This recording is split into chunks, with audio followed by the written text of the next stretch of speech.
Según cifras del Banco Mundial, 2.300.000 chilenos dejaron de ser clase media para arribar a los grupos vulnerables del país. Una cruel radiografía de uno de los efectos más dramáticos de la pandemia, el económico, que tiene a miles de familias bailando en la cuerda floja, haciendo malabares entre las deudas, el pago de arriendos y comer.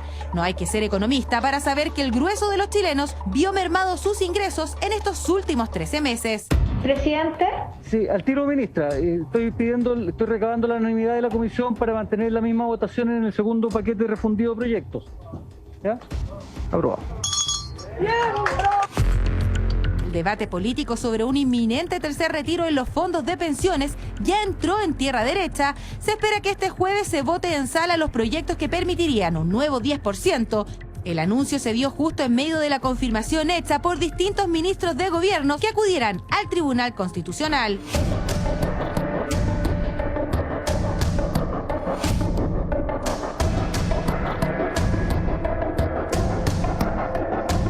¿Estás de acuerdo con el tercer retiro del 10%?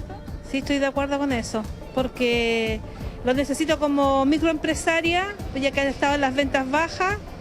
Además que hay que pagar los dividendos de la casa, un montón de cosas de la casa. O sea, en realidad no debería ser una política pública de que la gente retire de su ahorro, pero entendiendo de que las políticas son regresivas y de que no hay circulante en la calle y que cada vez tenemos que tener más restricciones por el aumento de contagios, es necesario que la gente retire su dinero. Por supuesto que sí. ¿Por qué? Porque es nuestro dinero y porque no tenemos otra forma de apoyarnos. No tenemos otra forma de salir adelante, el gobierno es ciego. Bueno, a mí no me queda retiro para el tercer retiro, pero sí siento que la gente lo necesita, sobre todo en estos momentos en que está muy reprimida en sus casas y que no se puede comprar los fines de semana, entonces sería un nuevo respiro para la gente, sobre todo más humilde. Bueno, yo lo voy a retirar si es que eso aceptan los diputados y los senadores. ¿Sí? Sí, yo trabajo, pero mi sueldo no es muy alto, entonces igual yo tengo a mi hermano sin trabajo. Y lo necesito en realidad el tercer retiro. Según cifras de la Asociación de AFP, un tercer retiro implica dejar al 40% de los más de 11 millones de cotizantes sin fondo alguno y viendo la cara más difícil. Más de un 50% de estos futuros pensionados son mujeres. Pero, ¿existe alguna otra alternativa en la que el Estado pudiera recaudar mayores fondos para financiar esta emergencia sanitaria? Chile puede efectivamente evitar un tercer retiro si enfrenta la situación dramática que viven las familias y aumenta el gasto público.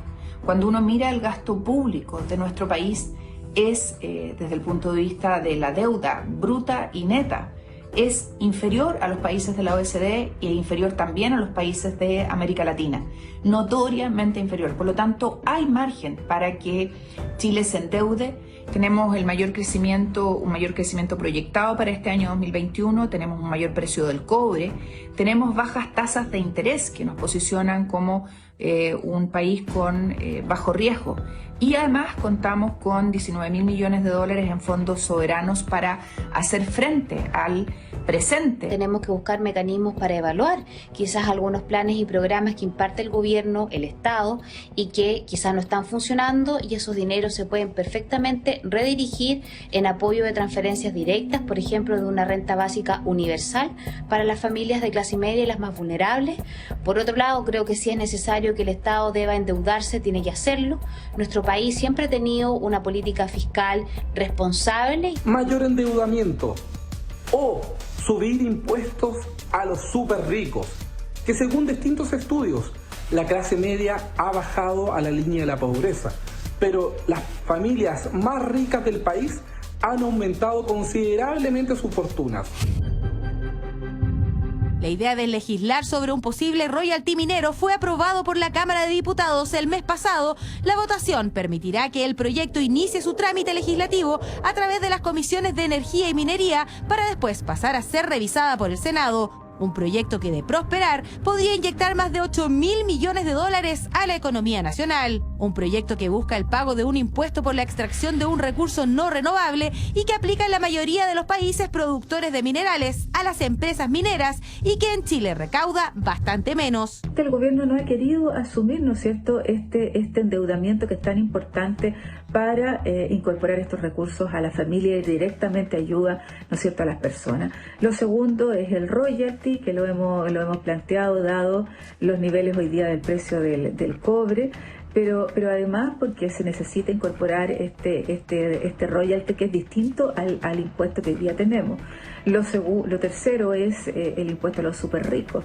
Por lo tanto, hemos dado alternativas al gobierno. Lo que pasa es que aquí no existe voluntad política. La única manera de cumplir con las cuarentenas y el distanciamiento social es con los recursos suficientes.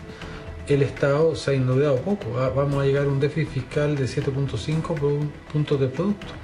Y se ha traspasado la responsabilidad de financiar la crisis de la pandemia a las personas que han tenido que invertir ellas mucho más a través del retiro de sus 10% de lo que lo ha hecho el gobierno y lo que ha hecho el Estado.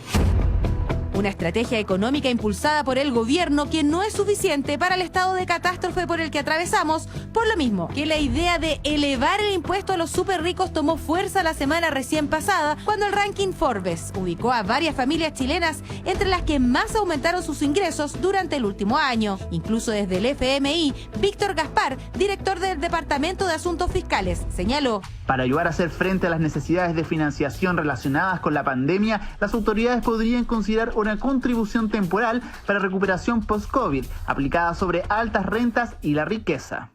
Chile además ha reducido su déficit fiscal. Tiene acceso a los mercados crediticios internacionales, porque hemos tenido un buen desempeño en el pasado. Aún tenemos fondos soberanos a los cuales recurrir. ¿Y por qué no un impuesto a los súper ricos en momentos extraordinarios? Eso lo ha hecho un país como Nueva Zelanda. También ha incrementado los impuestos en medio de la crisis un país como el Reino Unido. ¿Por qué no nosotros? Este es un momento de medidas extraordinarias para momentos extraordinarios. Y debiera ser fundamental pensar en un ingreso fijo, universal de emergencia. A mí el año pasado me tocó votar a favor 2 impuestos a los súper ricos. Uno, la sobretasa de contribuciones por todos los inmuebles con avalúo de más de 400 millones, les subimos las contribuciones y ahora los que ganan más de 15 millones al mes se los subimos a un 40%. Por lo tanto, voté a favor 2 alza a impuestos a los ricos o súper ricos. Lo que pasa es que el proyecto del Partido Comunista, a nuestro juicio, es más caro ir a cobrarlo de lo que vas a recaudar. Pero, ¿cómo podría evitarse que todos sigamos recurriendo a nuestros ahorros de las pensiones? ¿Podría hoy Chile endeudarse como lo han hecho países vecinos para enfrentar un tercer retiro? Ideas que hoy se debaten mientras miles de chilenos esperan la llegada de un bono, el IFE o simplemente un milagro.